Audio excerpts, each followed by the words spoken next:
नमस्कार दोस्तों, good morning, Ram Ram. सभी मेरे प्यारे दोस्तों को नमस्कार। चलिए दोस्तों, शुरुआत करते हैं हमारे करंट अफेयर्स की क्लास की हमेशा की तरह। हालांकि 2 दिन के ब्रेक के बाद आप लोगों को क्लास मिल रही है और राजस्थान करंट अफेयर्स का भी हमने आपसे वादा किया है, तो उस वादे को जल्द ही मैं पूरा करने वाला हूं। और कल से राजस्थान करंट अफेयर्स प्लस अलग से एक सूजस ई बुलेटिन, जो पुराने समय में मैं आप लोगों की क्लास लेता था, वो दोनों क्लास आपको कल से रेगुलर मिलने वाली है।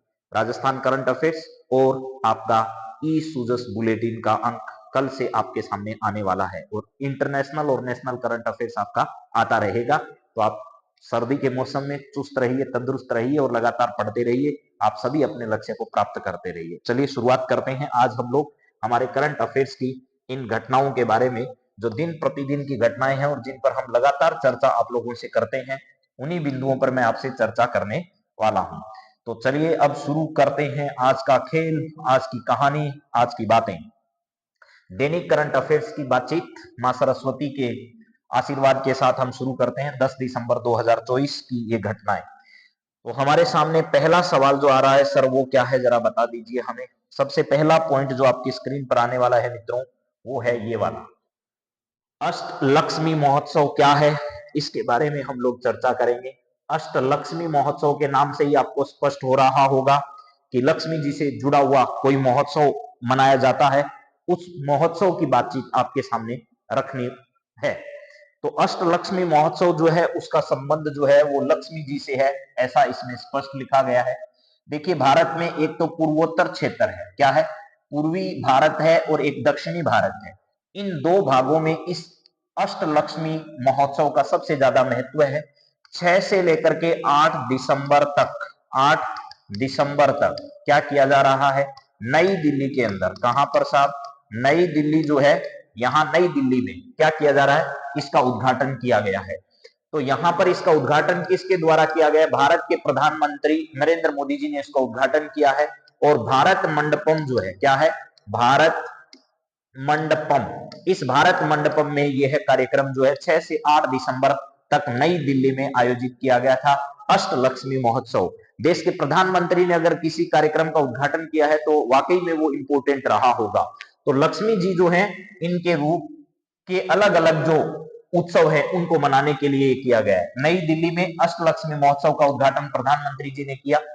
पूर्वोत्तर भारत के 8 राज्य जो असम, अरुणाचल प्रदेश, मेघालय, मणिपुर, नागालैंड, मिजोरम, त्रिपुरा, सिक्किम जो है, इसकी सुंदरता और विविधता को लेकर भी बहुत तरीके से इस महोत्सव में चर्चा की गई। इसके अलावा दक्षिणी भारत में भी यह महोत्सव बड़ी धूमधाम से मनाया जाता है। यह एक विशेष हिंदू धार्मिक आयोजन है। विशेष रूप से देवी लक्ष्मी के 8 रूपों की पूजा इसमें की जाती है, आराधना की जाती है। अष्टलक्ष्मी के रूप में पूजा होती है, जहां देवी लक्ष्मी के 8 रूपों की पूजा की जाती है। ये 8 रूप हैं: आयुर लक्ष्मी, धन लक्ष्मी, वीर लक्ष्मी, सर्व लक्ष्मी, राज लक्ष्मी, संतान लक्ष्मी, भोग लक्ष्मी, ज्ञान लक्ष्मी। जो आयुर लक्ष्मी है वो लंबी आयु के स्वास्थ्य के लिए देवी है। धन लक्ष्मी धन और समृद्धि की देवी है। वीर लक्ष्मी वीरता और साहस की देवी है। सर्व लक्ष्मी सर्वव्यापी लक्ष्मी, जो सब प्रकार की संपत्ति और सुख का प्रतिनिधित्व करती है। राज लक्ष्मी राज्य शासन और शाही सुख की ओर संकेत करती है। संतान लक्ष्मी संतान प्राप्ति या संतान सुख की देवी है। भोग लक्ष्मी भोग और ऐश्वर्य की देवी है। और ज्ञान लक्ष्मी ज्ञान और विद्या की देवी है। विद्या की देवी मां सरस्वती भी आपको पता है, जहां सरस्वती जाती है वहां लक्ष्मी अपने आप आ जाती है। तो लक्ष्मी की आराधना करने की बजाय चाहे सरस्वती की आराधना करो, लक्ष्मी दौड़ी दौड़ी आएगी। तो चलिए बात करते हैं अगले पॉइंट पर। ये देखिए, दिल्ली का जो है भारत मंडपम क्षेत्र, जहां प्रदेश के प्रधानमंत्री ने क्या किया, इसका उद्घाटन किया। ठीक है, भारत मंडपम, भारत मंडपम है। इस भारत मंडपम में देश के प्रधानमंत्री जो हैं, पीएम नरेंद्र मोदी जी हैं, इनके द्वारा इसका क्या किया गया, उद्घाटन किया गया इस कार्यक्रम का।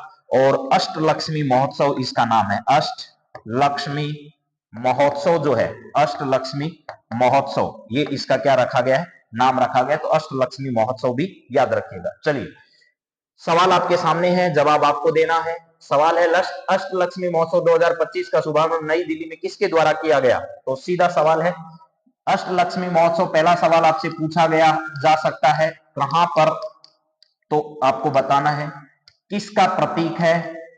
ठीक है, तो लक्ष्मी जी का है। फिर इसके अलावा आपसे पूछा जा सकता है शुभारंभ कहां हुआ, शुभारंभ कहां हुआ, शुभारंभ ठीक है। फिर शुभारंभ किसने किया, इतने सवाल यहाँ पर आपसे पूछे जा सकते हैं। भारत का कौन सा भाग है जहां पर ये ज्यादा तरीके से फेमस है, तो देखिए कहां हुआ, तो जवाब नई दिल्ली होगा। किसने इसका उद्घाटन किया, तो पीएम ने उद्घाटन किया। शुभारंभ किसके द्वारा किया गया, तो यहां ध्यान रखना पीएम के द्वारा। कहां पर, भारत मंडपम नई दिल्ली के अंदर, भारत मंडपम में नई दिल्ली में किया गया। इसके अलावा मेरे दोस्तों कौन सा समुदाय है, तो हिंदू धर्म जो है उसका एक पारंपरिक त्योहार एक तरीके से कह सकते हैं आप लोग। इसके अलावा दक्षिण और पूर्वोत्तर भारत जो है, दक्षिण भारत और क्या है, पूर्वोत्तर भारत जो है, उस पूर्वोत्तर भारत के अंदर इसको क्या किया जाता है, ज्यादा तरीके से मनाया जाता है। तो इसका सही आंसर मेरे दोस्तों होगा, नरेंद्र मोदी जी ने इसका उद्घाटन किया। द्रौपदी मुर्मू जो है वो भारत की क्या है, राष्ट्रपति है। पहली बात क्लियर। दूसरी बात है भारत के राष्ट्रपति और पहली महिला है जो क्या है, आदिवासी है, पहली आदिवासी महिला है। जैसे आदिवासियों में कौन है, जैसे राजस्थान के अंदर भील है, मीना है, ठीक है, ग्रासिया है, ग्रासिया है। इसके अलावा मेरे दोस्तों सहरिया है, शहरिया है। ये राजस्थान में मुख्यतः पाए जाने वाले हैं, लेकिन मध्य प्रदेश में सबसे ज्यादा आदिवासी जनजाति जो है वो गोंड है, ठीक है। गोंड जनजाति भी जो है वो आदिवासी समुदाय के अंदर शामिल की जाती है। आदिवासियों का रहन सहन, खान पान जो है, पहनावा जो है वो सामान्य लोगों से थोड़ा अलग होता है, लेकिन आजकल धीरे धीरे जो है मॉडर्नाइजेशन यहाँ भी हो रहा है। इसके बाद जगदीप धनखड़ जो है वो भारत के क्या हैं, उपराष्ट्रपति हैं, उपराष्ट्रपति हैं, ठीक है साहब। इसके अलावा संजीव खन्ना जो है वो सीजीआई है भारत के, और 51वें सीजीआई आपके सामने है। ये द्रौपदी मुर्मू के बारे में बातचीत होगी। जगदीप धनखड़ जो है वो राजस्थान के झुंझुनू जिले से हैं, राजस्थान के कहा है, झुंझुनू जिले से, जहां अभी पिछले दिनों जो है विधानसभा का उपचुनाव हुआ और भारतीय जनता पार्टी ने ओला सरकार के समय का, जब शीश रामोड़ा जी सत्ता में हुआ करते थे, कांग्रेस का गढ़ माना जाता था, लेकिन आखिरकार उस कांग्रेस के गढ़ पर विजय जो है वो प्राप्त इन्होंने कर ली है। चलिए अगली बातचीत करते हैं मेरे दोस्तों। अष्टलक्ष्मी महोत्सव के बाद अगला सवाल आपकी स्क्रीन पर है। सवाल यह है कि तीसरी बार महाराष्ट्र के मुख्यमंत्री के रूप में अभी हाल ही में किसने शपथ ग्रहण किए, तो मैंने सवाल पूरा आपको डिटेल में करवाया। तो एकनाथ शिंदे जो है वो यहाँ पर क्या बने हैं मेरे दोस्तों, उप मुख्यमंत्री बने हैं। देवेंद्र फडणवीस इसका सही जवाब होगा। देवेंद्र फडणवीस तीसरे ऐसे मुख्यमंत्री हैं जो सबसे कम उम्र के हैं। इसके अलावा मेरे दोस्तों ये ध्यान रखना, ये तीसरी बार जो है वो मुख्यमंत्री बने हैं, थर्ड टर्म इनका होगा। फर्स्ट जो टर्म था उसमें 5 साल का कार्यकाल इन्होंने पूरा किया और भारतीय जनता पार्टी के पहले मुख्यमंत्री बने महाराष्ट्र में। दूसरा कार्यकाल जो था उसमें 4 दिन तक ये सरकार में रहे और अब ये जो है इनका थर्ड कार्यकाल रहेगा। इसके अलावा अजीत पवार भी क्या है, डिप्टी जो है, डिप्टी जो है वो सीएम बनाए गए हैं। शरद पवार की पार्टी की हालत बहुत खराब हो चुकी है। पूरे महाराष्ट्र में जो राजनीति का चाणक्य कहा जाता था, पूरे महाराष्ट्र की राजनीति का जो चाणक्य माना जाता था, और राजनीति नहीं, महाराष्ट्र में सरकार भी हमेशा उनके प्रभुत्व से बनती थी। ऐसे शरद पवार की पार्टी की हालत ये हो गई है कि 13 सीटों पर पहुंच चुकी है।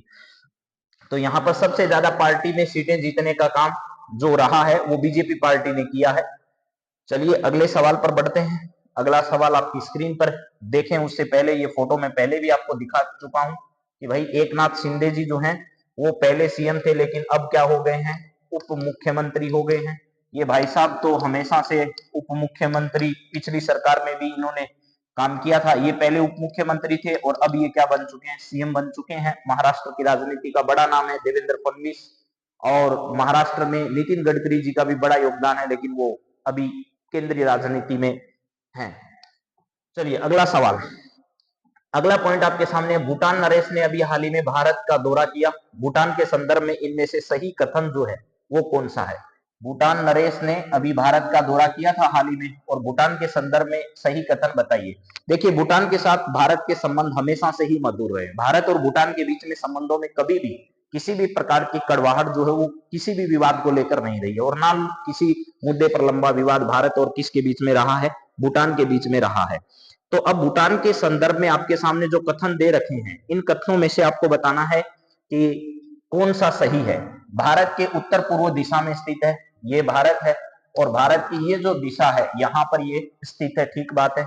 इसकी सीमा सिक्किम, पश्चिमी बंगाल, असम और अरुणाचल प्रदेश से लगती है। अभी सीमा के भी दिखा देंगे बात।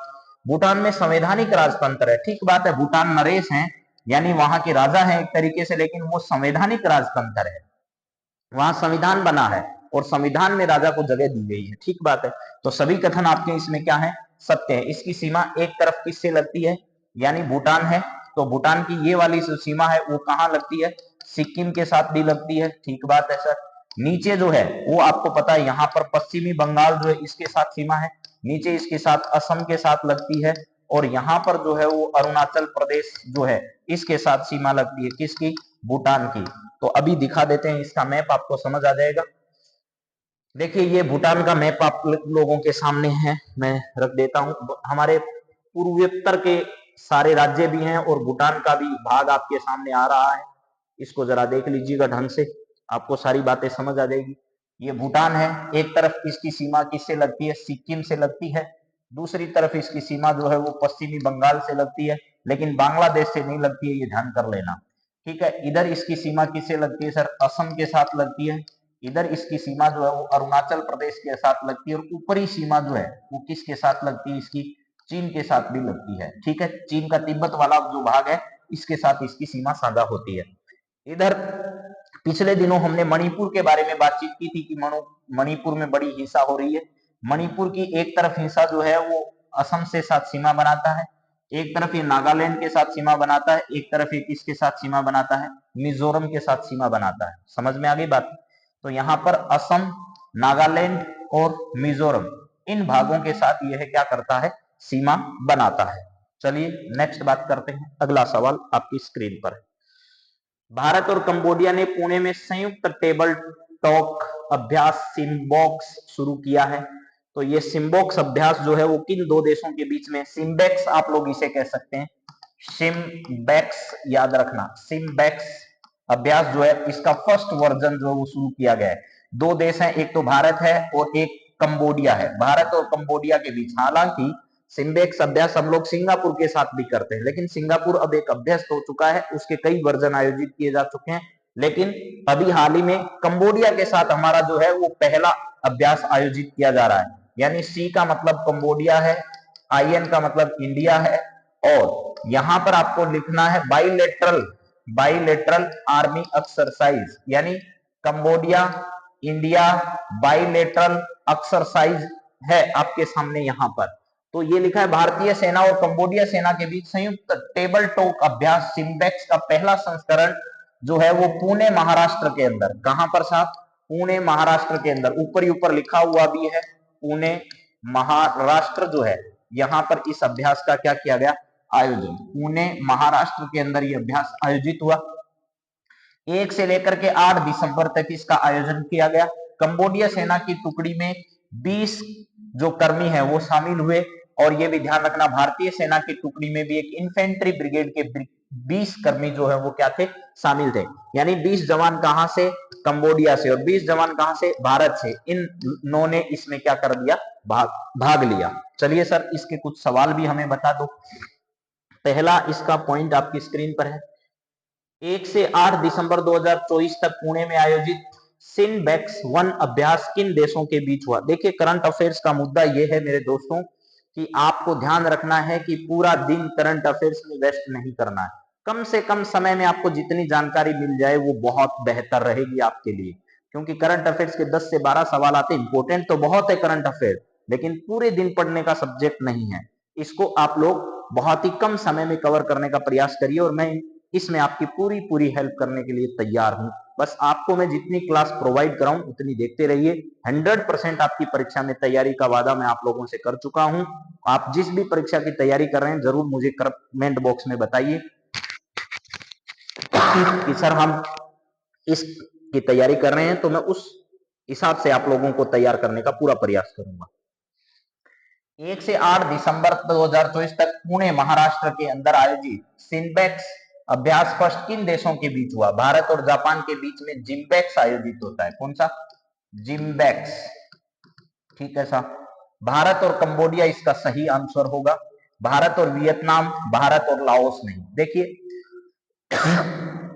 भारत, पाकिस्तान, अफगानिस्तान, इसके अलावा श्रीलंका, इसके अलावा नेपाल, और एक भूटान भी आप इसमें शामिल कर लीजिए, एक बांग्लादेश। बांग्लादेश। ये जो देश हैं ये दक्षिण एशिया के अंदर आने वाले देश हैं। क्या है? दक्षिण एशिया के अंदर आने वाले देश आपके सामने हैं, ये ध्यान रखना।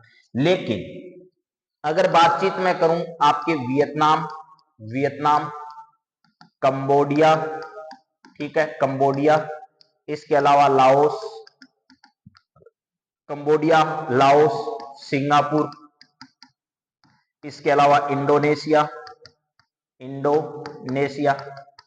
ठीक है, ये देशों की अगर बातचीत की जाए तो ये देश दक्षिणी पूर्व एशिया के अंतर्गत आते हैं। क्या है? दक्षिण पूर्व एशिया जो है इसके अंतर्गत आने वाले देश जो हैं इसको क्या कहा जाता है? वियतनाम, कंबोडिया, लाओस, सिंगापुर, ये सारे देश हैं। ठीक है, दक्षिणी पूर्वी एशियाई देशों का एक संगठन है, इस देशों का एक संगठन है जिसे कहा जाता है आसियान। क्या कहा जाता है मेरे दोस्तों? आसियान संगठन कहा जाता है, ये ध्यान रखना है। और द्वितीय विश्व युद्ध के बाद अमेरिका जो है, क्या है? अमेरिका ने अपने प्रभुत्व को बनाए रखने के लिए एक संगठन है जिसकी स्थापना की थी, उसका नाम है नाटो। अभी हाल ही में अमेरिका के नए राष्ट्रपति जो चुने गए हैं ट्रंप, उन्होंने ये घोषणा कर दी है कि हम नाटो से अलग हो जाएंगे जल्द ही। यानी एक तरीके से इस संगठन पर वापस अपनी दबाव पकड़ बनाने के लिए, मजबूत बनाने के लिए ऐसा बयान जो है वो डोनाल्ड ट्रंप के द्वारा दिया गया है। क्योंकि जब भी हम कोई काम करते हैं, कई बार सामने वाला काम समझता नहीं है तो हम काम छोड़ने की या कुछ और करने की धमकी देते हैं।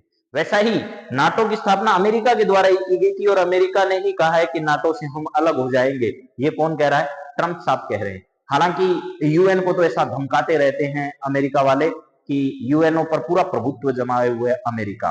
तो इस सब के बारे में ध्यान रखना। यूएन के बारे में भी मैं बात करूंगा कभी ना कभी, ले बता ही देता हूं। यूएन के बारे में भी सुन लीजिए। यूएनओ जो है वो एक अंतरराष्ट्रीय संगठन है, इसका मुख्यालय जो है वो आपको पता ही है। और इसके प्रमुख तौर पर अगर अंग की बात करें तो सचिवालय इसका प्रमुख भाग है। इस सचिवालय के अंदर इस यूएन की स्थापना जो है वो 24 अक्टूबर को की गई थी, ध्यान रखना 24 अक्टूबर, और 1994 को इसकी स्थापना की गई थी, 24 अक्टूबर 1994। यहां पर 30 अक्टूबर 1994 को भारत इसका अंग बना था। ठीक है, ये जरूर ध्यान रखना। सचिवालय जो है इसका प्रमुख महासचिव होता है और वर्तमान में पुर्तगाल के एंटोनियो गुटेरेस जो है वो इसके क्या है?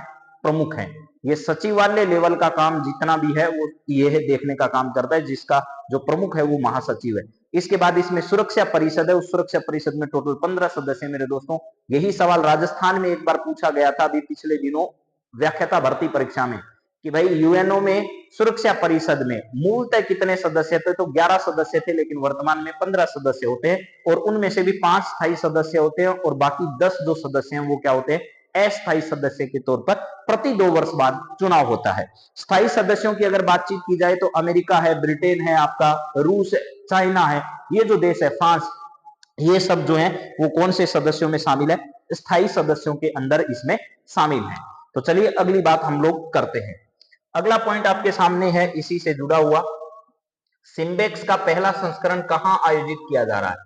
सिम्बेक्स अभ्यास जो है इसका पहला संस्करण कहां आयोजित किया जा रहा है? सिम्बेक्स का पहला संस्करण कहां आयोजित किया जा रहा है? तो अभी पुणे महाराष्ट्र के अंदर, कहां पर? पुणे महाराष्ट्र के अंदर इसका आयोजन 1 से लेकर 8 दिसंबर तक इसका आयोजन किया गया। ये जरूर ध्यान रखना।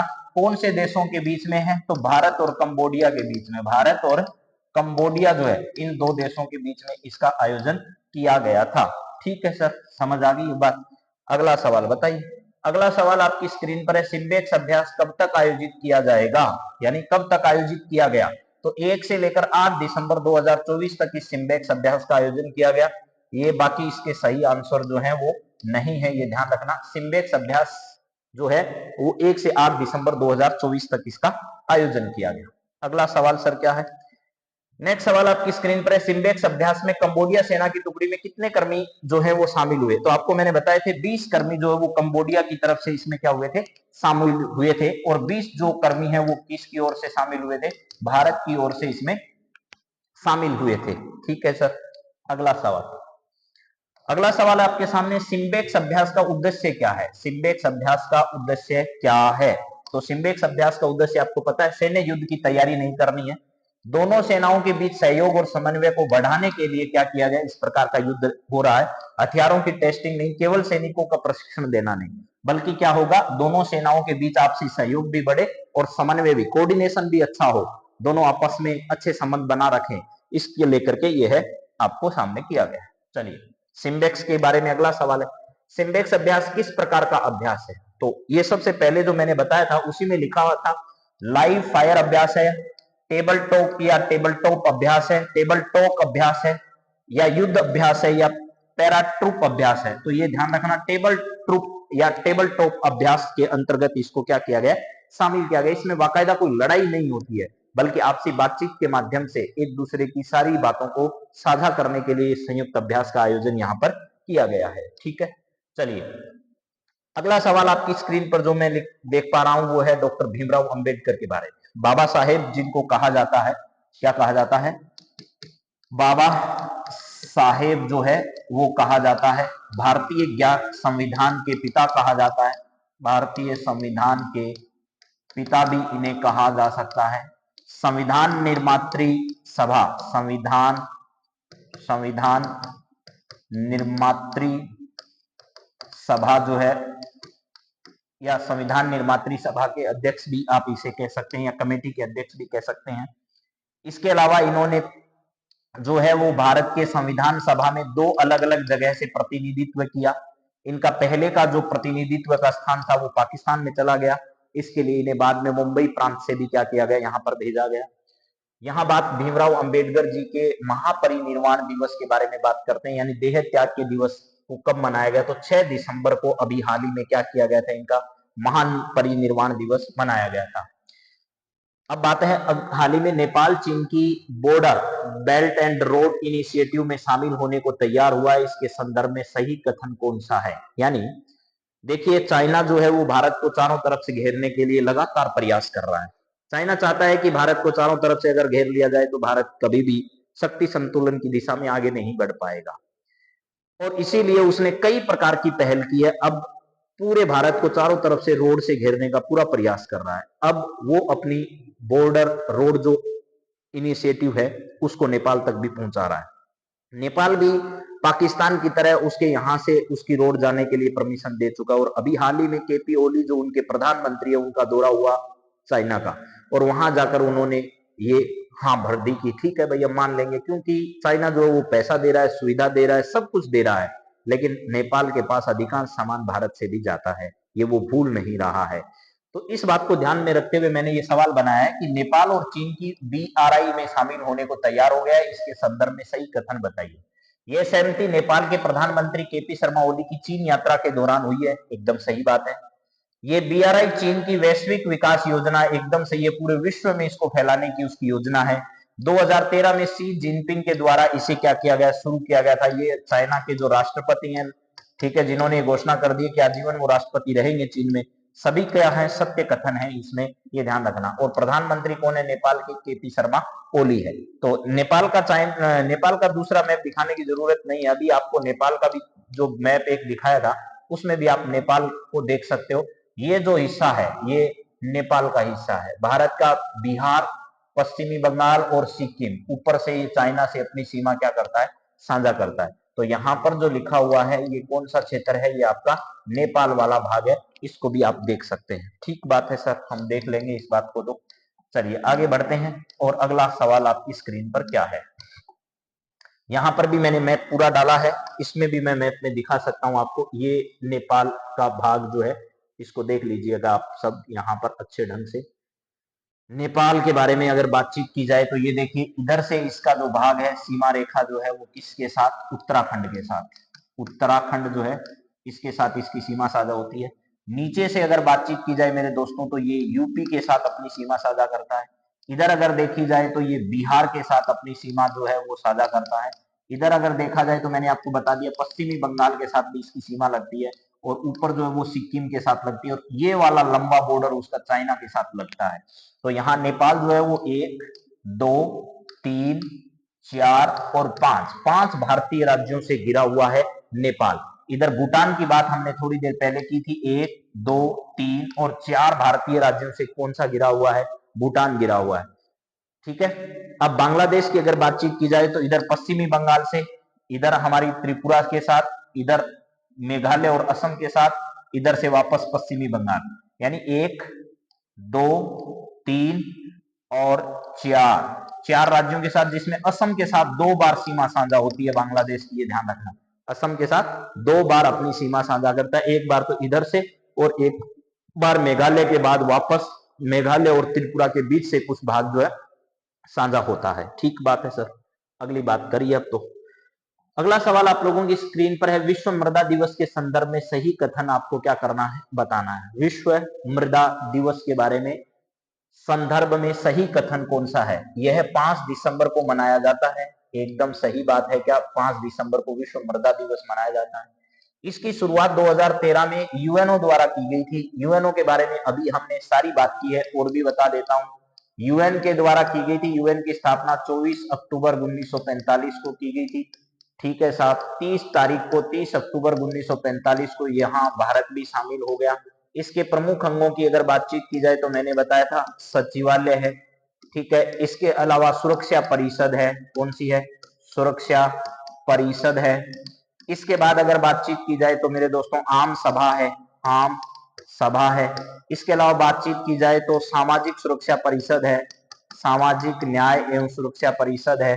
इसके अलावा अंतर्राष्ट्रीय न्यायालय है, अंतर्राष्ट्रीय न्यायालय है, अंतर्राष्ट्रीय न्यायालय है। ये अंतर्राष्ट्रीय न्यायालय जो है इसका मुख्यालय हेग में है, और अंतर्राष्ट्रीय न्यायालय में कुल 15 न्यायाधीश होते हैं, जिनका कार्यकाल जो है वो 9 वर्ष का होता है। कार्यकाल कितना? 9 वर्ष का कार्यकाल होता है, ये भी ध्यान रखना है। इतनी सारी बातें मुझे लगता है आपको याद रह जाएगी।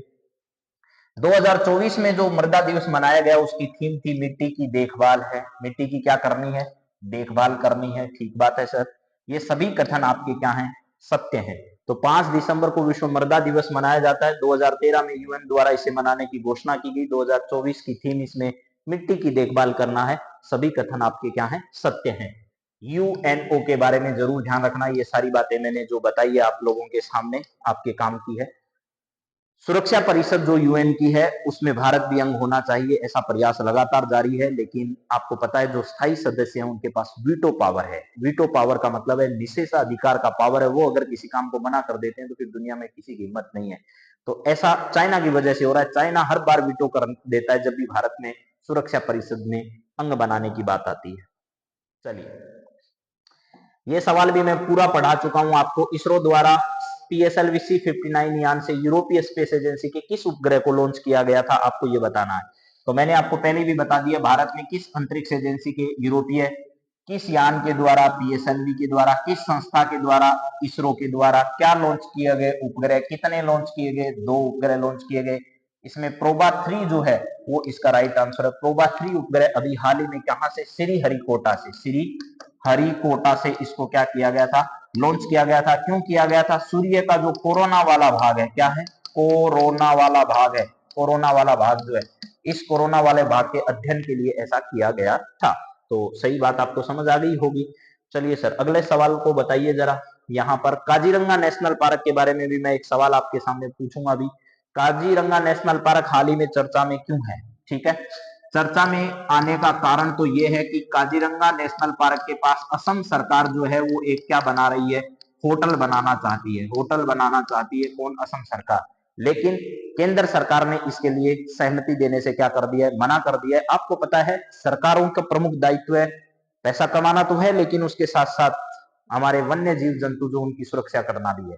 केंद्र सरकार ने इसके लिए परमिशन देने से इनकार कर दिया है। ठीक है, इसीलिए काजीरंगा नेशनल पार्क चर्चा में आया। ये भारत के कौन से राज्य में है? तो असम राज्य में, ये ध्यान रखना।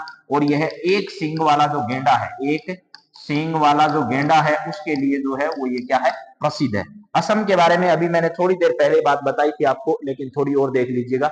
असम जो है ये अपनी सीमा कौन कौन से राज्यों के साथ बनाता है? एक तो मेघालय के साथ बनाता है, एक आपका पश्चिमी बंगाल के साथ है, इधर बांग्लादेश के साथ है, इधर आपका त्रिपुरा के साथ भी इसकी सीमा है, मिजोरम के साथ भी इसकी सीमा है, मणिपुर के साथ भी है, नागालैंड के साथ भी, और अरुणाचल प्रदेश के साथ भी इसकी सीमा है। इतने स्टेट हैं, यानी भारत का पश्चिमी बंगाल एक, इसके अलावा इधर के पूर्वोत्तर के जितने भी 7 सिस्टर्स अपन कहते हैं उसमें असम को खुद को छोड़कर इन सब से इनकी सीमा क्या होती है? साझा होती है। यानी त्रिपुरा, मिजोरम, मणिपुर, नागालैंड, अरुणाचल प्रदेश से, और इधर पश्चिमी बंगाल से। अंतरराष्ट्रीय सीमा इसकी भूटान के साथ और बांग्लादेश के साथ भी क्या होती है, साझा होती है। तो इस बात को जरूर ध्यान रखिए आप। और असम की राजधानी जो है वो क्या है, दिसपुर है। चलिए सर, बात समझ आ गई है सब, ठीक है, अगली बात करते हैं। इससे संबंधित सवाल देखिए क्या है। हाल ही में काजीरंगा नेशनल पार्क विवादों में रहा, जिसके संदर्भ में कौन सा कथन आपका सत्य है? हाल ही में काजीरंगा नेशनल पार्क विवादों में रहा, जिसके संदर्भ में कौन सा कथन सत्य है? यह असम राज्य में स्थित है और असम की जो सीमा है वो मैंने बता दिया, भारत के कौन कौन से राज्यों के साथ लगती है। 1989 में इसे यूनेस्को की विश्व धरोहर स्थल सूची में क्या किया गया था, शामिल किया गया था। यूनेस्को, ध्यान रखना, जो है वो यूएन के ही अंदर यूनेस्को की क्या की गई है, स्थापना की गई है। अलग अलग देशों के सांस्कृतिक, सामाजिक और शैक्षिक जो केंद्र हैं उनकी रक्षा करना, सुरक्षा करना, उनको फंड देना आदि इसका यूनेस्को का काम है। इसमें कई प्रकार के स्थल शामिल किए जाते हैं, जैसे प्राकृतिक धरोहर स्थल शामिल किए जाते हैं, मूर्त और अमूर्त श्रेणी में इसमें शामिल किए जाते हैं।